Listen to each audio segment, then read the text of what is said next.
Three.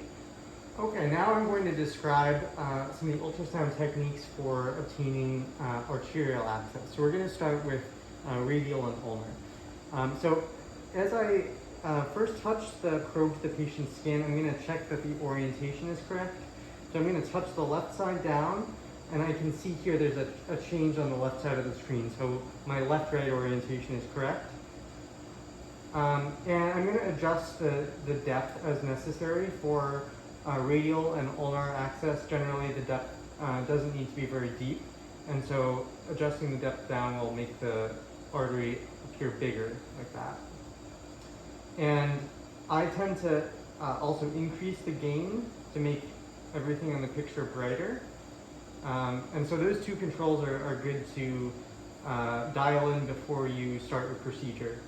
To make sure you're comfortable. So,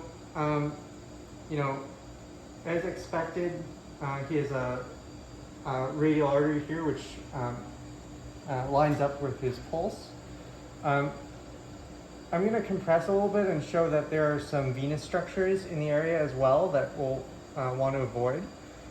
But you can see nice pulsatility to this radial artery. And I'm going to scan over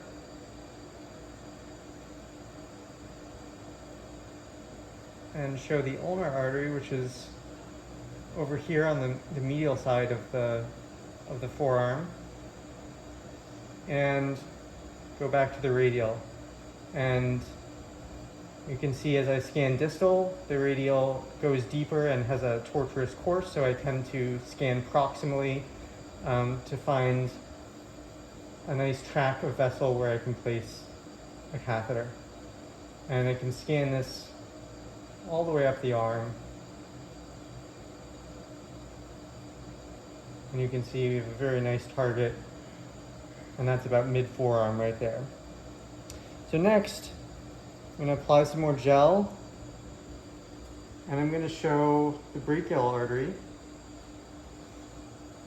which is on the medial side of the antecubital fossa. And there it is. And when using ultrasound for venous access around the antecubital fossa, it's important to ensure that you're not looking at the brachial artery, because it can look like a really nice, juicy target for an IV. And of course, you don't want to place a catheter there unless you're looking to place an arterial catheter. Okay. So next, I will show posterior tibial artery for arterial cannulation. So I'm going to roll the ultrasound machine down here and pull the patient's sock down a little bit. And we're going to scan kind of posterior to the medial malleolus here. And